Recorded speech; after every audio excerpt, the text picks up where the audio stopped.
Hi guys, we've got an amazing show for you today with Mania. She works with frequency, so she's a frequency shifter. So we're going to talk today about astrology, about your energy, your frequency, how you can move from feeling stuck into feeling empowered. If anything that where we talk about today resonates with you, if you're ready to change your frequency, if you want help with your relationships, you want to talk to Mania, then all of her details will be in the description box below. Mania, people out there are going to be wondering, what is a shift or frequency shifter about? What is it? What does it mean? So for me, I came up with that term because it represents the transformational journey that we go on when we've made a commitment to doing that inner work. And through a lot of my own journey, I realised that the terminology was important and using the terms that people would relate to. And so when I came up with frequency shifter, this was like, I was kind of tuning into different radio stations as the best analogy. And as we go through this journey of transformation, once we remain committed to doing that inner work, what we start doing is tapping into different types of frequencies because we're realigning and recalibrating ourselves to match what we're wanting to create more of. Yeah. So what does frequency mean? So how would you define a frequency for someone? So I would define a frequency, and the way that I'm referring to it is our energy, as our energy field, as the energy of our authentic self and our authentic being. And so the journey that we go on, I feel, is like a journey back to ourselves, to our truest essence that holds that highest potential. And that's when we remove all of those layers that are kind of got Velcroed onto us through society, through conditioning, through parental beliefs that have got passed down. And we strip all that back to kind of really rediscover who we are at our core and what's our highest potential with what we're here to do. And the frequency is in reference to the energy. And it's the removing of those layers. Interesting stuff. So when did you first become aware of your frequency? So I feel like I was always tapped in a little bit to the interest in the metaphysical and the historic. So that's kind of, I'd always had that interest enough so that I was always researching or learning or reading books about it from a younger age. And then I was quite a withdrawn child. And I think as a result of that, I kind of had a deeper connection to my higher self or my philosophical thoughts, let's say. So then for me, a lot of my journey was finding my place in the world because the way I thought was quite different. My perception was always a little different as well. And I feel like whenever we go on this journey, we all come across a point in our life that's very a catalyst.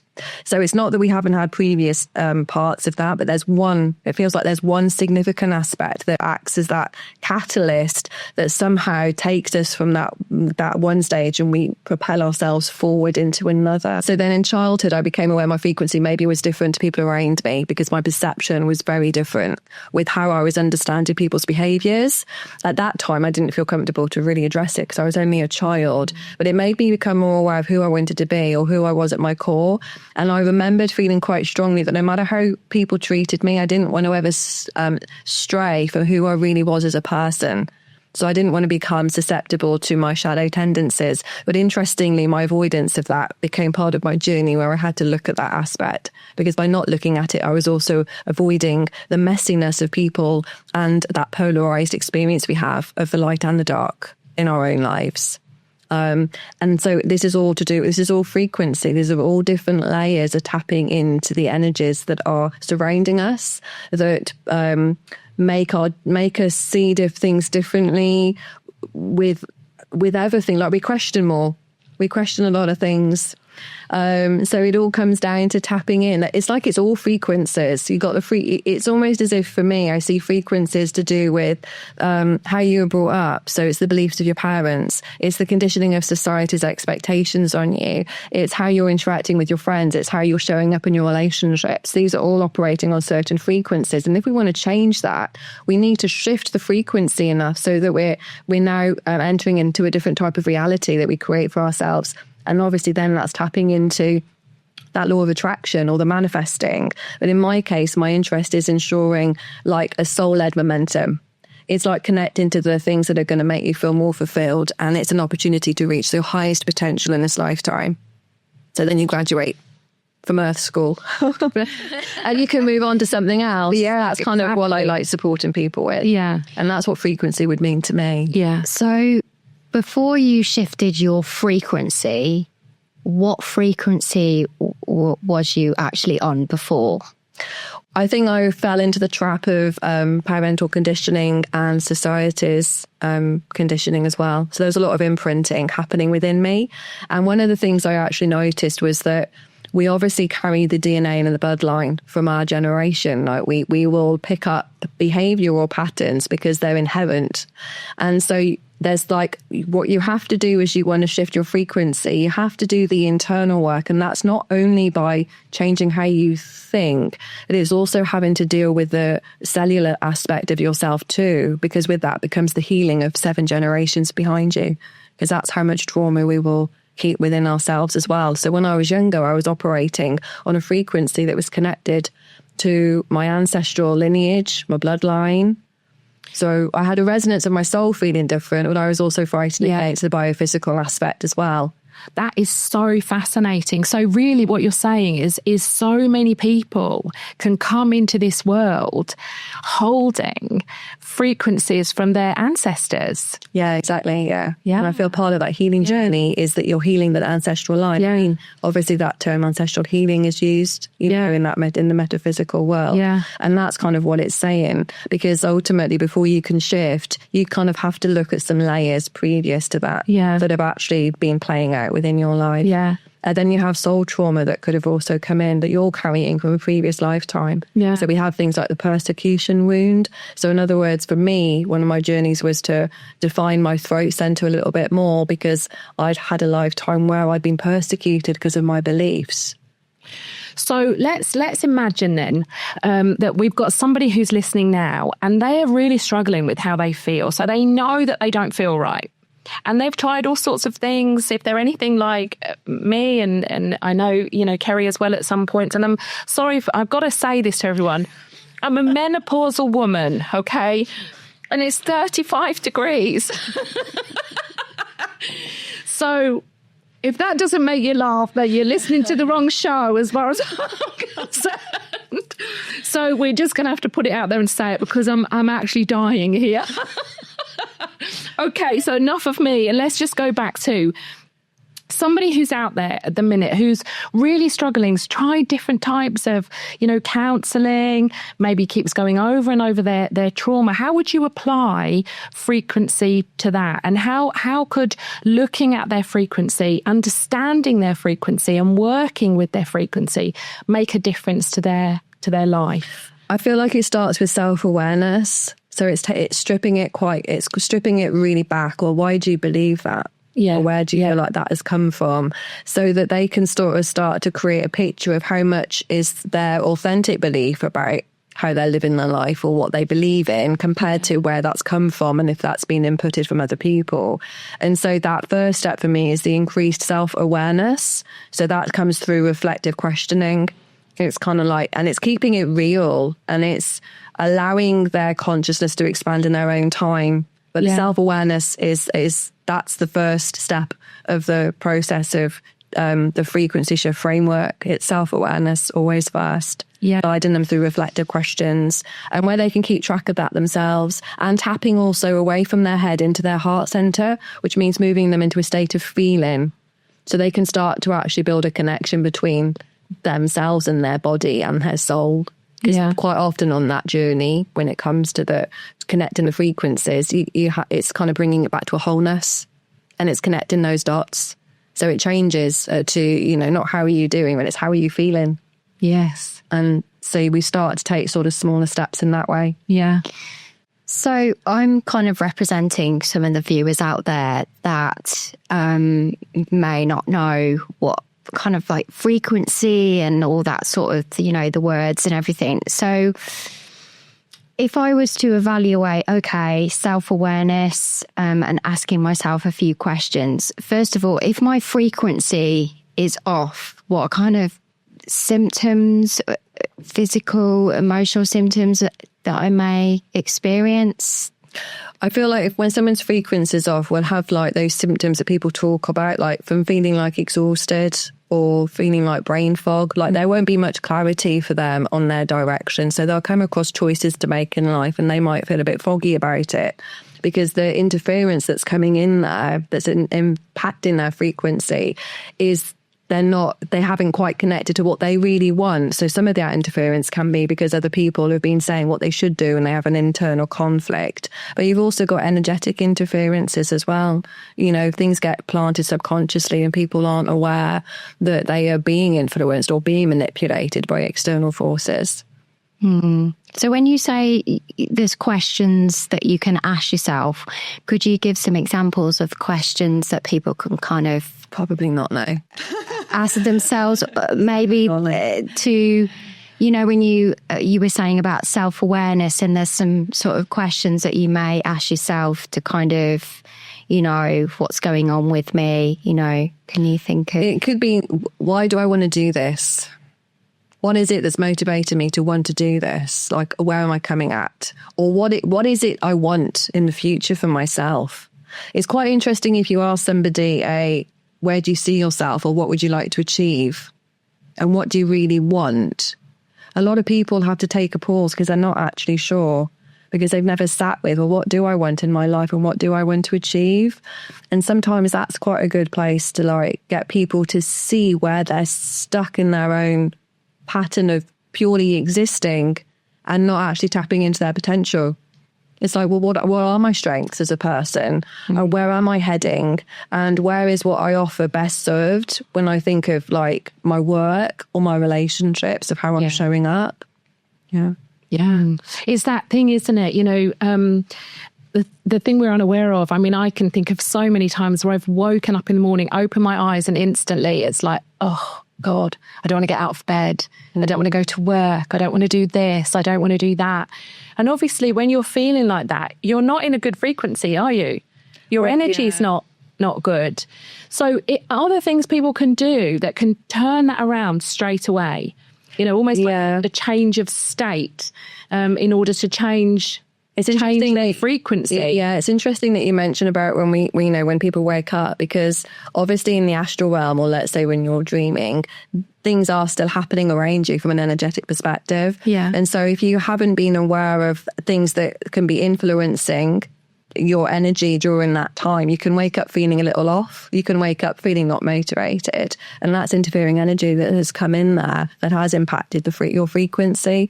And so what you can do is you can call your energy back to you. You can do some energetic work, or you could recite some kind of affirmation that can turn it around.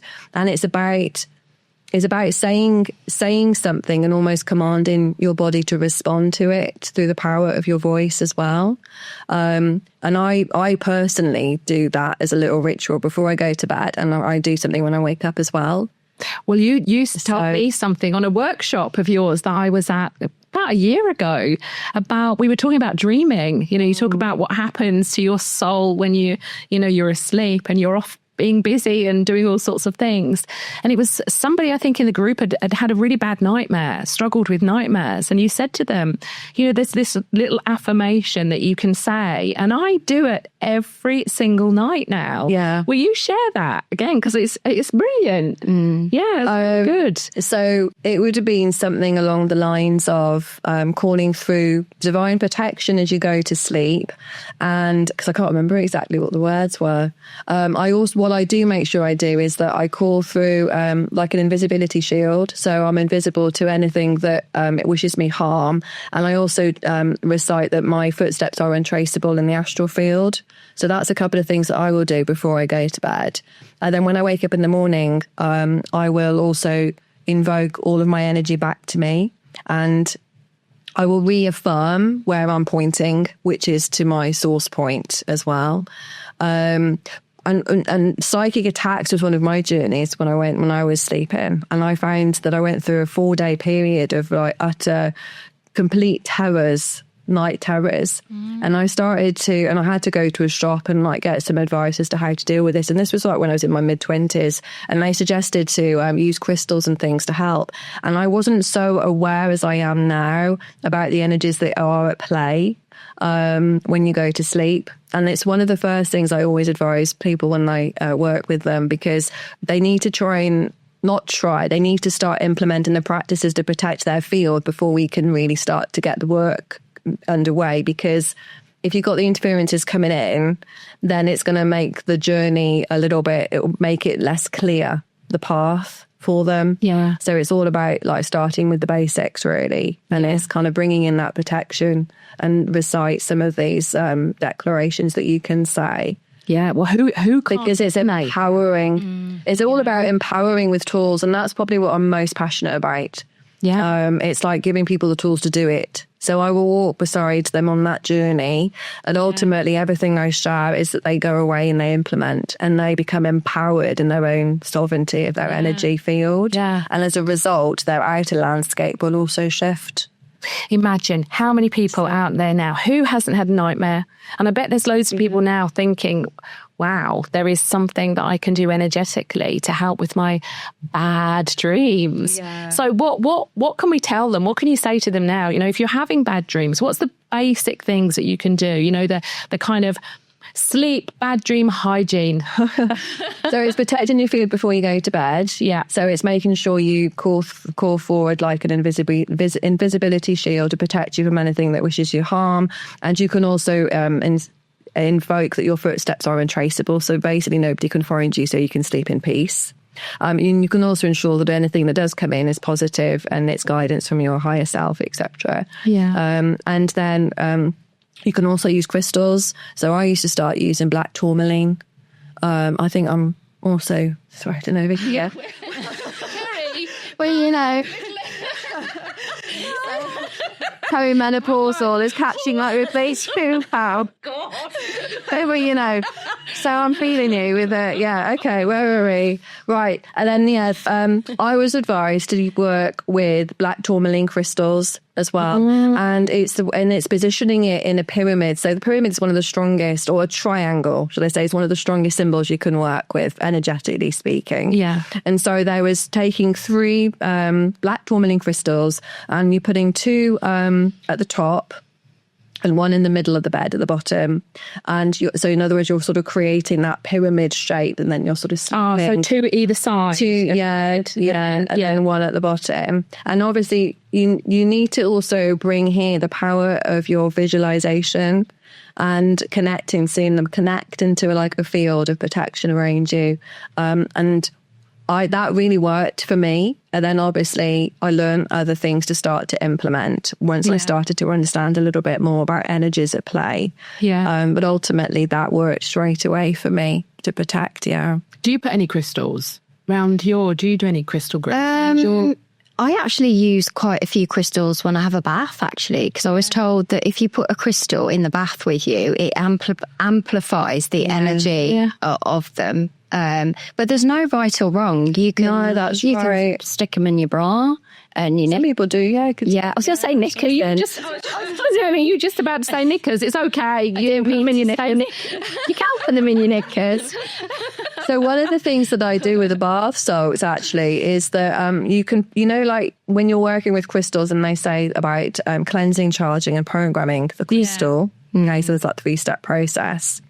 Then you can do the same with bath salts. So I actually invoke the power of the crystals in the bath, and I will charge them and I will program the actual bath salts with what I want to do as well. Wow. So I do that because we have to remember it's still crystal formation, as in its molecule structure. So you can work with it exactly the same way as you would a solid crystal. Yeah. So a lot of these modalities and these techniques, for people that are listening going, what is this? These crystals and stuff like that. There is a lot of science-based supporting, a lot of these stuff that we're talking about. And also when we're using tools, I guess, you know, these tools are really powerful because you're using your mind as well, and your mind is really powerful to kind of hold the frequency of you know, what we want to do. Quartz crystal is used in people's watches, television sets, laptops. So actually the science behind the power of quartz is used in devices that I'm pretty sure every single listener is going to have in some capacity. So it's already known. And as you said, there is so much to support the fact that there is some kind of magnetic charge connected to the power of crystal. We're just walking frequencies though, aren't we? I saw a meme the other day which was so true, and it said people are quite happy to believe in Wi-Fi and watch the television and listen to this and do all these things. And it's invisible energy. They believe it. Invisible energy, and they believe it. And yet when you start talking about your own energy, everyone's like, oh, no, that's a bit too well, you've got photography now, haven't you, that can prove it. So curly and photography. And, you know, you can photograph crystals and you can photograph plants and you can photograph ourselves. And it's proven, science now proves that there's this electromagnetic field. And as for what you were saying about the power of our mind, and obviously not forgetting our voice, but we have Emoto Masuri, who does I think I pronounced his name correctly, the messages, hidden messages in water, where he actually went on to prove scientifically that the molecule structures can change depending on what you are putting out to it, whether that was vocal through a sound, like so Tibetan chanting, or whether that was only thought. And it was enough to change. And what I find really fascinating then is that if we consider ourselves that we're, I don't know, like 70% water, right, the listener that knows for sure the stats of that, every time we have like a self-negative talk, we are programming the molecules in our body to then reenact that. You see. What about the rice experiment? Explain the rice experiment. Well, you should explain that because that's something you cover in your workshop. Oh, well. You may know more.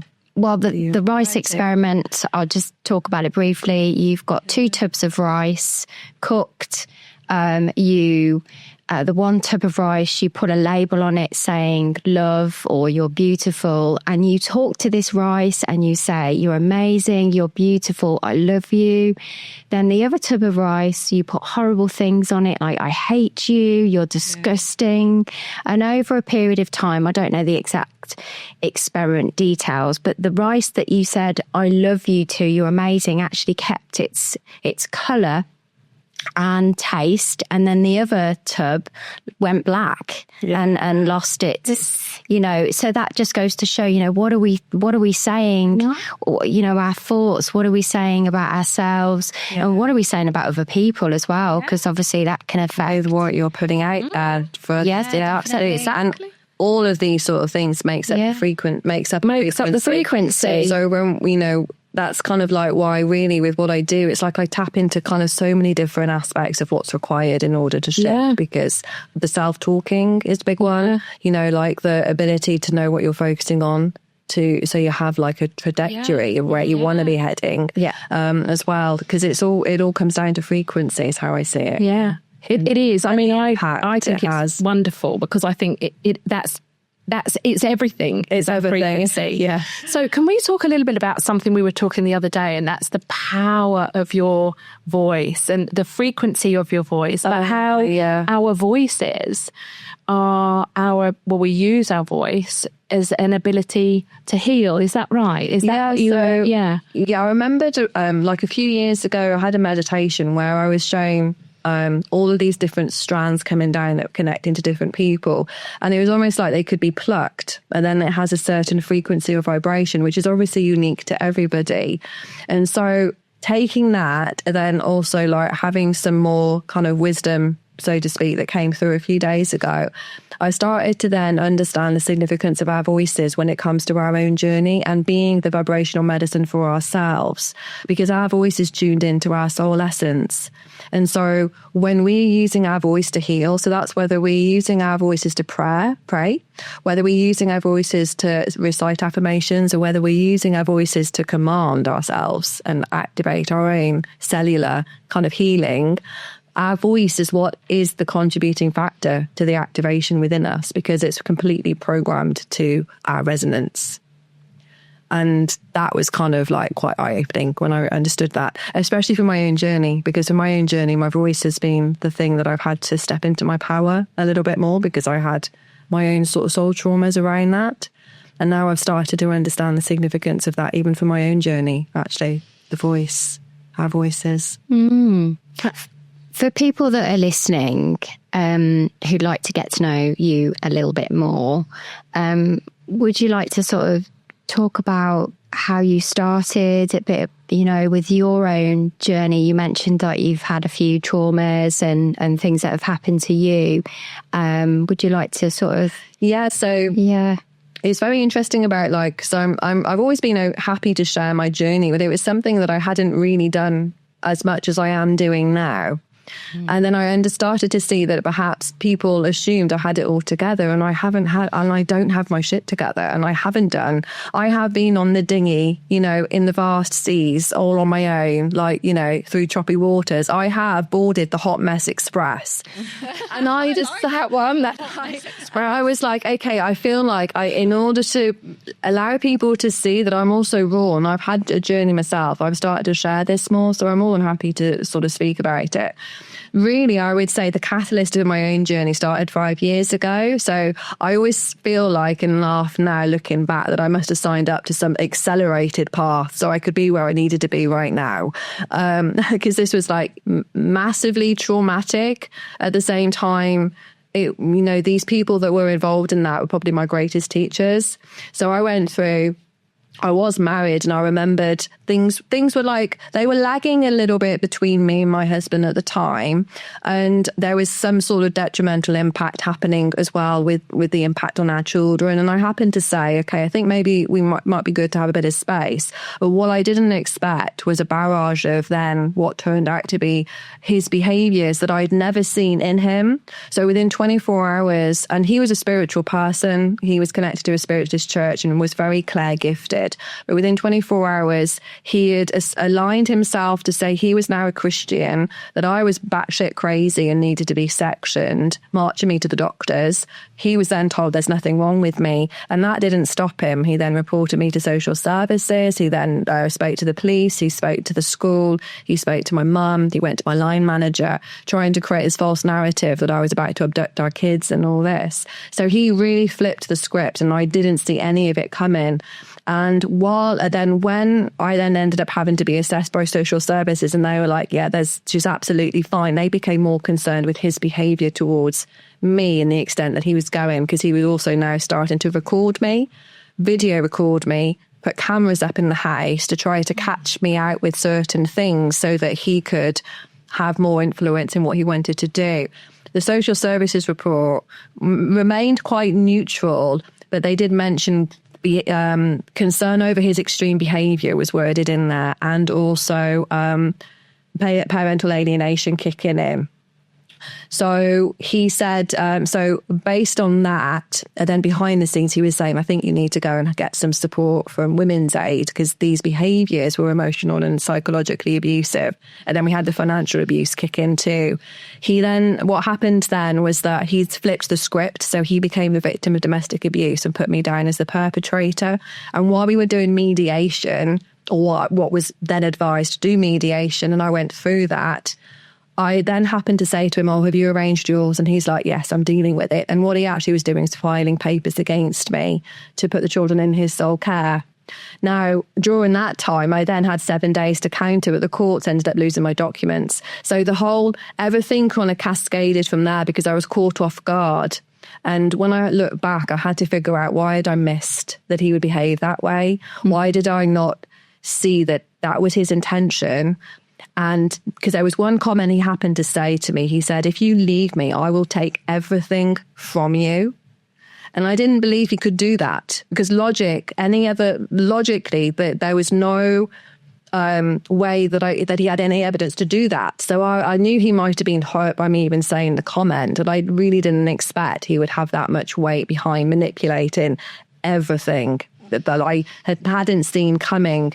And even the paperwork made no sense, because he was like, I believe she's going to abduct the children, so they're in my sole care. She's okay to have them on her own, looking after them for 4 days while I still go to work.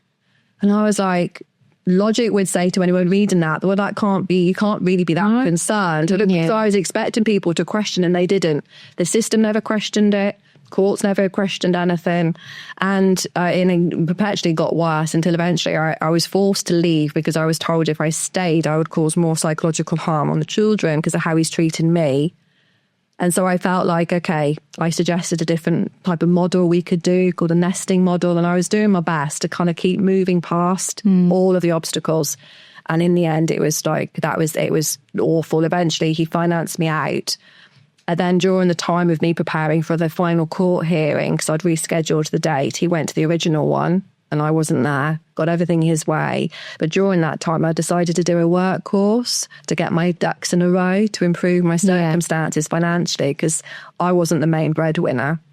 So obviously I needed a home so I could see my kids more with me. And then he blocked all contact and happened to then tell them I was dead. So I had, Laurie, I had so many things happen from the person I trusted the most. And I think in that moment, amongst all the trauma, there was definitely, okay, what is going on here energetically? And my awareness of understanding that didn't necessarily help, but it did support the healing journey that I went on to have to look at myself and look at what did I miss and what was running through me that made me not see some of those behaviours to start with, that was why that would happen and why he would do that. And then I turned to somebody for some support who would step forward. And that was like, I felt like in a way I'd went through my version of hell and then I burned in the fires of hell, because that person turned out to not be who they said they were. And it was a friendship. But then a year later, we looked at developing something else, but he was so abusive, physically, emotionally, that threw me as well, because that was somebody that would have been a friend. So I was like, oh, okay. So clearly I have misunderstood and not seen so much. And at that point, when you have nothing, like I was homeless, I had no money, like I'd lost contact with my kids who were believing something utterly awful. And they were young, 5, 4 and 2. They were really young at the time. The only thing I had left was my soul, literally, and I had no intention of selling it to anybody. That's for sure. And I also was absolutely convinced that I could get through that as long as I didn't allow anything to snuff me out completely. And that was hard, because I had to go against the system who were not supportive, and nobody could actually make a stand against this guy, which is extraordinary. And then when things came through in all the reports, I couldn't present that to anybody because they're sealed court documents and reports from Kafkas. So even with all of the proof, I couldn't actually say, no, this is still a lie, this is real. And even currently, up to date, he has still been trying to criminally prosecute me for domestic abuse. And that's when I've hardly had any contact with the guy. So he's looping in his own little loop. And and I wish him well. And I really wish I could have supported him out of believing something that was not true. But ultimately, it came to the fact, well, if I can free myself, I'm going to provide more options for my children when they're older. And I do see them now, which is amazing. Yeah. And I'm very grateful for. Clearly, they have a lot of trauma that needs to get resolved. So I hope that as I continue in this journey, I'm becoming in a better position to help them as they get older to come out of it. But that was a huge catalyst of me having to change my own frequency, because I had no choice. Yeah. And I was at the point where there wasn't that choice anymore, because if I wanted to survive, I had to do it. And from that, I learned a lot of the skills that I've developed. And that's why I say to people, I had to live the transformation that I'm offering. It's not something that I've kind of thought of as a system or as a framework. I've put something together that I've lived through, knowing that it can transform and be supportive. Mm-hmm. And that is so. And I went through that without any medication. I haven't received any type, and I wouldn't necessarily recommend that, but it was hardcore to kind of do it purely with your soul and the energy and that belief in the metaphysical. and manifesting, and I didn't think I'd survive at times. I'm blown away. But I did. Honestly, you clearly did. And something beautiful is coming out of it, you know? Well, the irony, the really, that was to snuff out my light. And actually, I managed to transform it to do what I do now and actually propel me probably more into my alignment of the gifts that I have and what I'm here to share. Yeah. So ultimately, they provided the catalyst, So how did you... how did you shift your frequency? Like, if anybody's kind of going through a similar situation, or, how did you shift your frequency? Well, I didn't ignore it was happening. And say now it's a story of mine, but I'm not identifiable to it. So in other words, I'm not hanging on to my old story. It's something in an experience that I had, and I've moved on from that. In the moment, I acknowledged that I was going through that, and I allowed myself to feel what I needed to feel instead of turn it off or instead of disassociate from it. And that was tough. But one thing I've realized is that sometimes you have to tap into and let the feelings come out. And I also had to figure out why I wasn't getting the results I was expecting to as well. Because obviously it comes down to voice. It didn't matter how loud I was trying to express my story, how many times I had to write it out or submit it. For some reason, it never landed.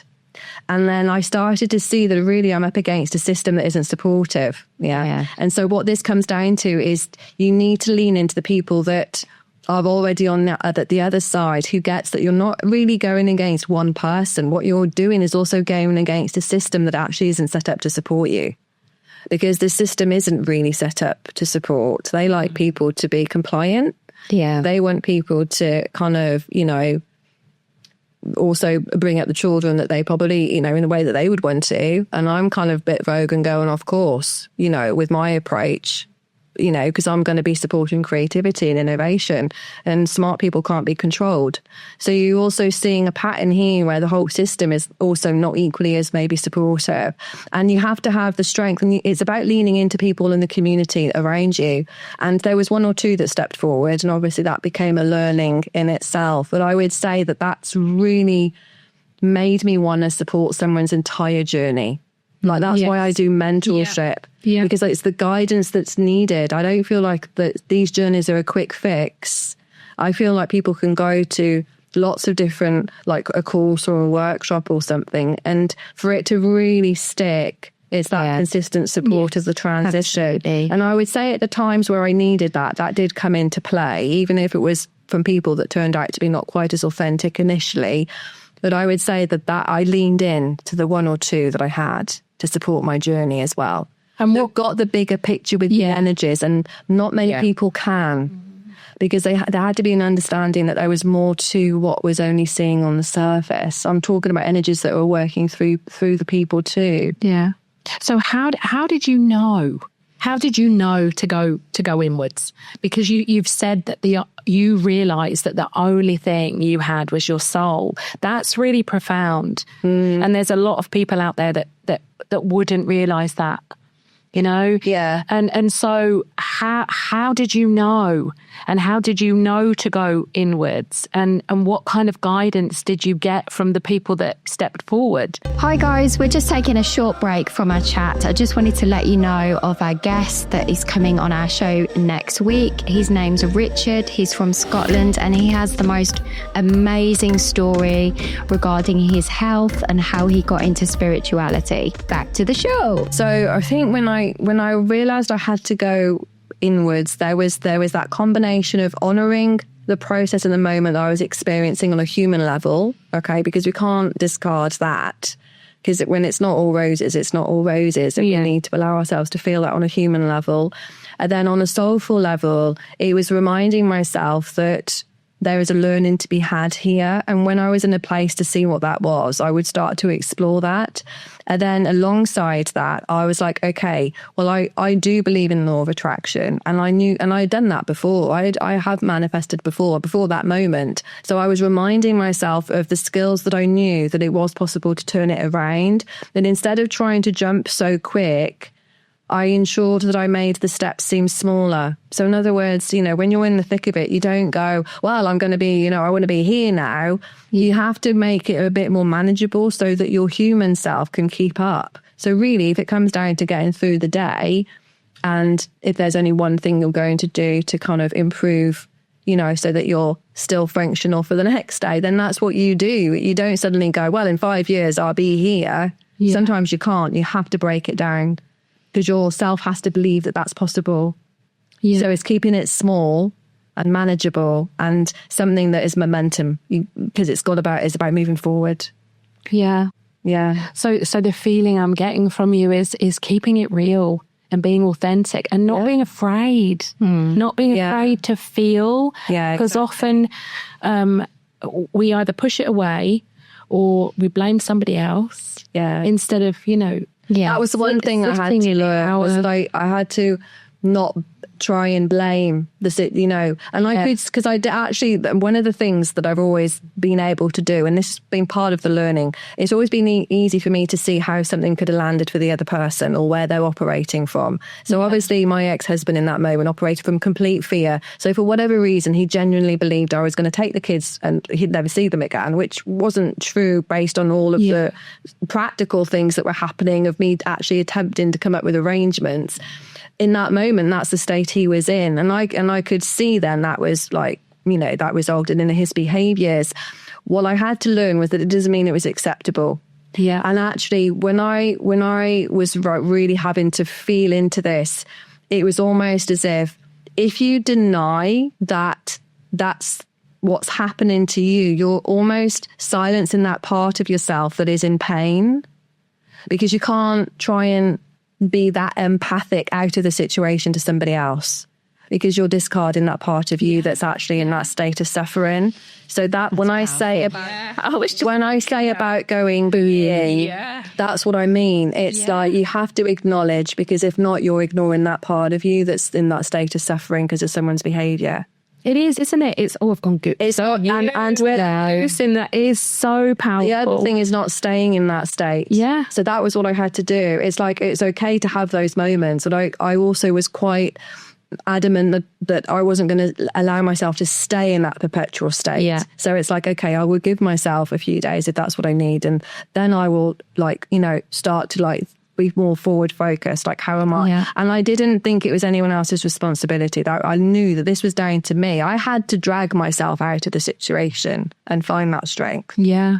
And so that's when you know, it does come down to that inner empowerment and keeping it small if that's what's needed to get you through at the worst times. Yeah. I think you're incredible. I think you're so strong. I think, it just goes to show how strong you are, and, you know, what an incredible journey that you've just shared with us. So, well, thank you for saying that. Yeah. You know, I feel like it's that the lived transformation becomes important to share more somewhere. Yeah, absolutely. That I wasn't really sharing that. And I did notice then that if I show up a certain way, people assume that I'm not as connected to maybe what they're going through. And I'm like, actually, no. You know, I like boarded that Mess Express. Hot Mess Express. I just love that. I've used that so many times. On Hot Mess Express. Mess Express, You know, because that's the catalyst. It is, isn't it, in our journey? Yes, there is, and there is that catalyst for everybody. And I think so many of us are so guilty of living a life that we just settle. You know, when actually we can live the best life, but we have to take responsibility for that ourselves. It's ours to live, isn't it? Yeah. And your journey just expresses that in the most beautiful way. I hope you're incredibly proud of yourself, because you should be. Yeah, really. So Mania, if I was coming to see you at the beginning of a journey, struggling, but, you know, with an awareness that I wanted to change, I didn't want to continue like this. Talk me through kind of in basic terms, where we'd go, where we'd So the initial process really, when I connect with the client, is they share their story with me. Yeah. And from that, one of the gifts that I have is being able to spot where all the patterns are. So as they're talking, I can start to see where all the connections are leading up to where they've all come from. That's kind of contributed to where they are finding themselves at the moment. And so it's a little bit like, Kerry says this word too, it's like detective. It's like, oh, okay. You are a detective. Because you have to start unpicking it's like threads. Yeah. And they've all got entangled. Yeah. And someone's purely sharing their story with the intention then of what is it also they might like to be looking at themselves that they might be consciously aware of. We can start to unpick. And from that unpicking becomes a very customised and personalised journey. So one size won't fit everybody. Yeah. And so it's changeable. Yeah. And it's fluid as well. Yeah. The first step is really that somebody... my intention is to create that really sacred, safe space so somebody can share fully what maybe they haven't shared with anybody. Yeah. And we can start then unpicking. Yeah. And from that unpicking, there will be the customized program for them. But generally speaking, obviously, we're going to be looking at the awakened awareness. So as I share what has then come through with them, it provides the start of those aha moments where they are starting to connect some of their breadcrumbs, all those repeating patterns, all the loops. And then we kind of go into like the realignment aspect. And then there's the embodiment and the integration. And then there's the soul-led momentum. So ultimately, the last part of that sort of journey that they have with me is that they're looking then at that future focus. Yeah. So we start bringing in a bit more like manifesting, because like of where they're heading into that future that they can now see a little bit more clearly for themselves. Because that's it, isn't it? So many people can't see that future. Yeah. They get stuck in, like you say, that loop. Do you find that when you're unpicking things for people that they weren't even aware of themselves? Yeah, normally it's like they haven't quite seen how that things have interconnected. Yeah. So even in that moment, there's a few aha moments. Yeah. And stuff. The car analogy, I came up with this idea, didn't I? This might sound really stupid, but you're driving in your car and the blind spot. So you've got your mirrors. That's right. And then you've got your blind spot. You show the people the blind spot that they probably don't see. And then boom, the car hits them. But those... Oh, no, I don't know. It's really silly. But no, it's a car analogy. It's the successful. You're highlighting people's blind spots that they don't see. Because most of the time we kind of... Sometimes we do have an awareness of what's going on, but we miss... those little bits, and for somebody to kind of spot that and go, oh my God, I didn't think about that. Yeah. And it's that little thing that can just change everything. It's shifting the perspective. Shifting the frequency. Is part of the frequency.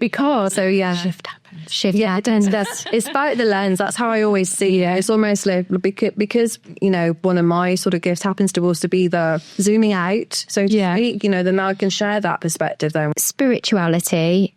We speak about this a lot. What is spirituality to you, and how did it come about, you kind of connecting with that? I feel like that's probably actually always been in my essence, because I'm a Sagittarius. I mean, we can talk about astrology if you want to, but I do actually feel quite connected to the fact that as a Sagittarius, the interest in the metaphysical is kind of an aspect of that. We tend to be more open-minded, more curious and everything.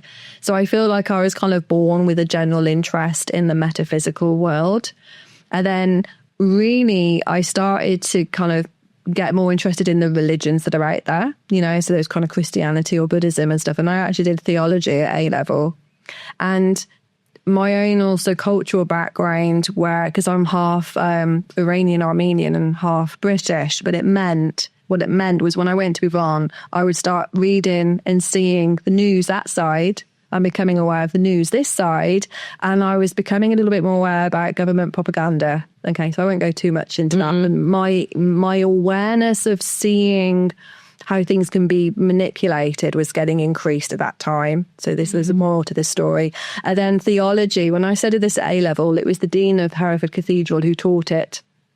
And he made me aware of the translation difference in Hebrew. So virgin in Hebrew only means unmarried woman, not virgin with how we have been led to believe. Okay, so in Hebrew, it only means unmarried woman. And I started to kind of become a little bit aware of, well, what else do we question with what we're told? Like, who decides that tells us things? And when I started to look at that, that's probably when I was like, well, actually, let me take that above the base religions out there. What's above that? And that's where I saw spirituality to be, if I was to layer it. For me, it's like the base point, the similarity with all the teachings. And obviously, they'll all teach about a specific source point or creation part of their story culturally. And it was looking above the noise of that, what I feel like was a man-made construct across the board. Okay. And looking at that a little bit higher up. And then it also sort of ties into that soul's journey of growth and evolution, which then became what I felt life was actually all about. And that journey requires change for different outcomes. And for growth to happen, you have to also change it up. Yeah. So life became quite a pattern of change, to be honest. Yeah. And through that, a lot of growth. And I was interested. I did a lot of learning, and like I would enjoy reading things about spirituality as well. But as I said, I kind of started to tap into more things to do with consciousness and energy. So I tapped in above what I would say would have been my starting point, which was religions. Yeah. And what took you through to astrology?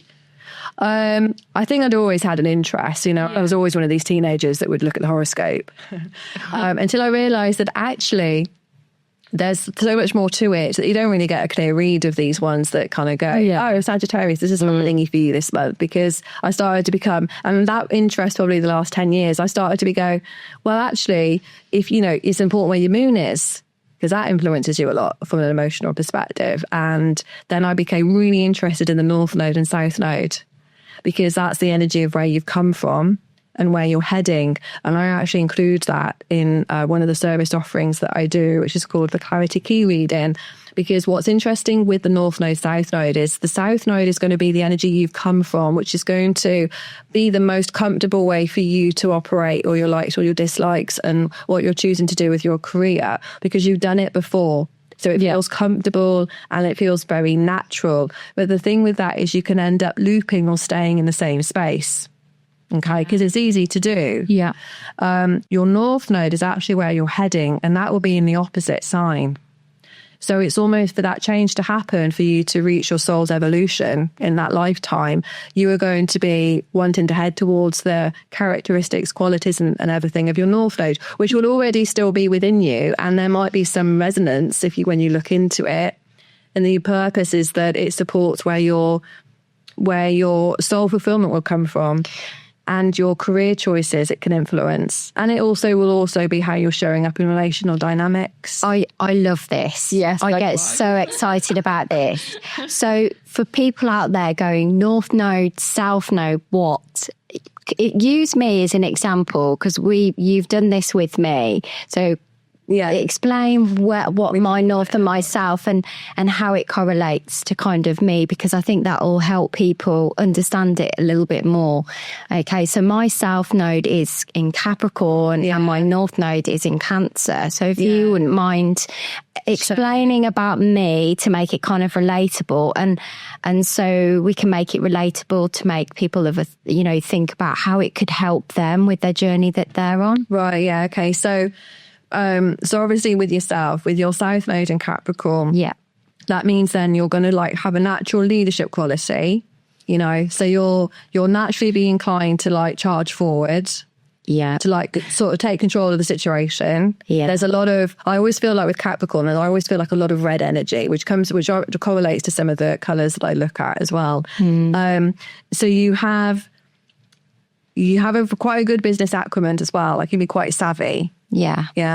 And then there's that charging forward where sometimes you could be too forceful into the situation. Okay. So that's like leadership qualities.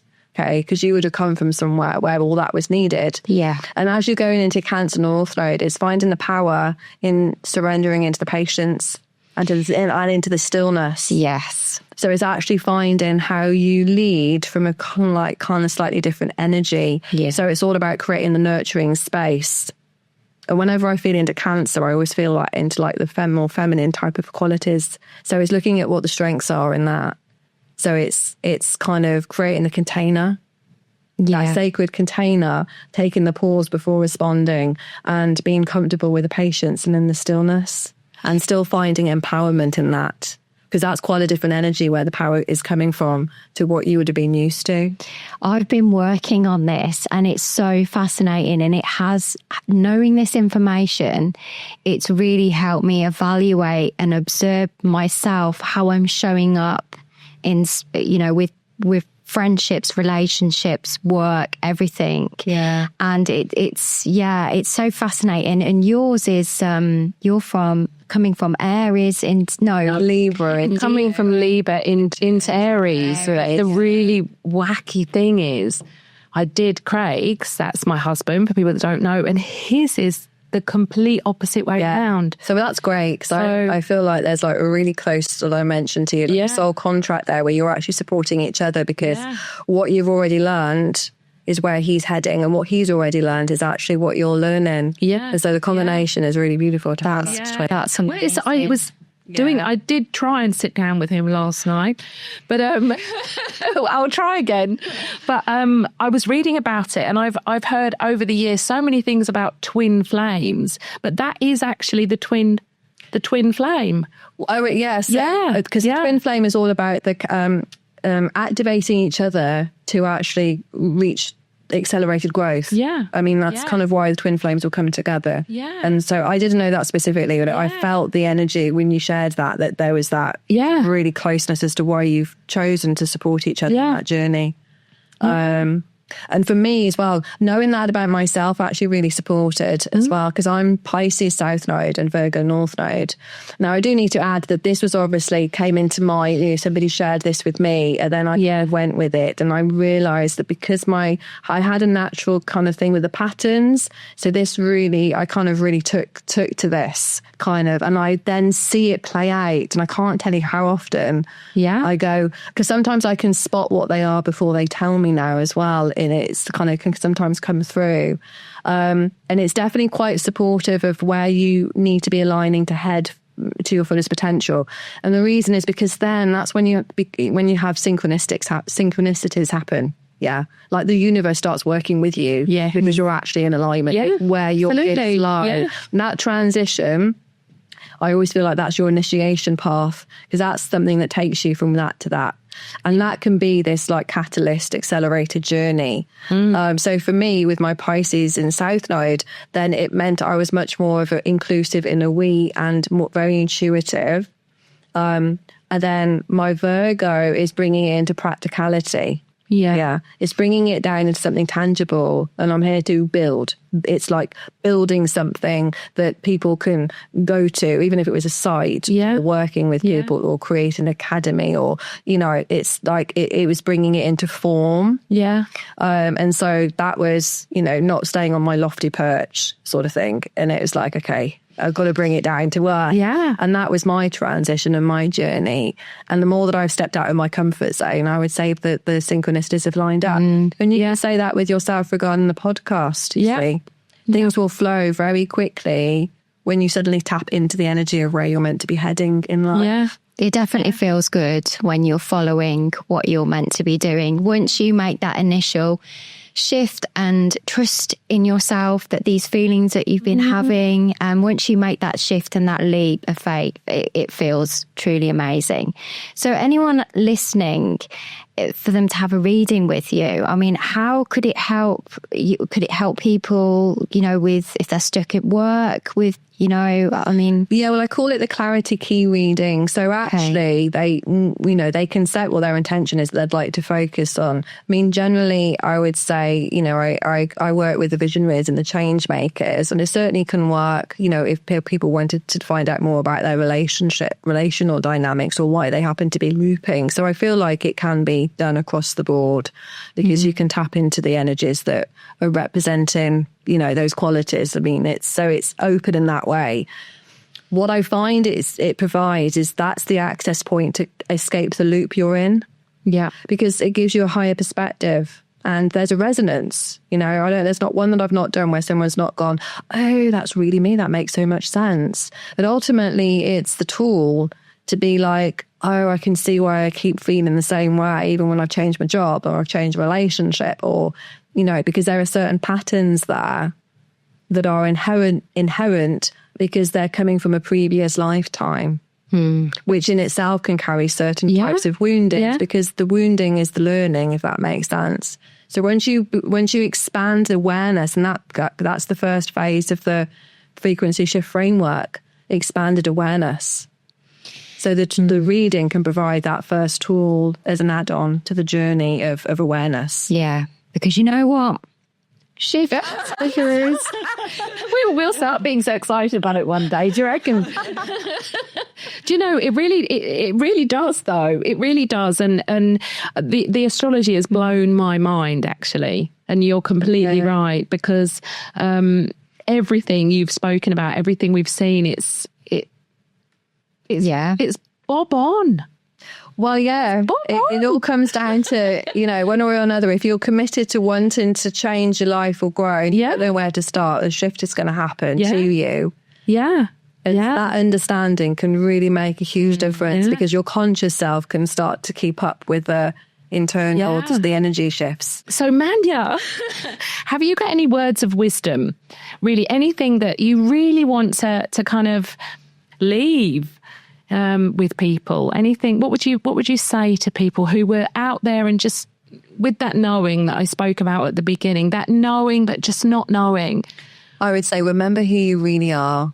Yeah. Because we are, the way that we're energetically constructed is next level amazing as a human being. And the power that we have is extraordinary. And I feel like it's about remembering that about ourselves, and remembering that at any point we can make those changes, no matter how small, and always do one step at a time, create it in manageable chunks, and to remember that people are not alone. There are a lot of us out there that are ready to support that transformational journey. And the isolation I went through times of feeling is something I don't want anyone else to have to feel or go through. As well. I love that. I think that's so goosey. I know. Because it's so true, and it encompasses everything that even us three, you know, sitting here talking, feel. And that's it, isn't it? You know, that power is within, and it is about remembering who you are. And we are powerful. We are. And we're all powerful. Exactly. All of us. Certainly, Yeah. Thank you. You're welcome. Thanks for having me on. So excited to be on your first guest. Yes. Thank you for watching our episode today. If you would like the lovely Mania back, please let us know in the comments. We would love to have her back, to have a phone in with you guys. If anyone out there would like to have a chat with Mania and she can give you a mini reading, please let us know. So my question to you guys today is, where are you looping? Which area of your life are you stuck in and you're going round and round? Where do you need to raise your frequency?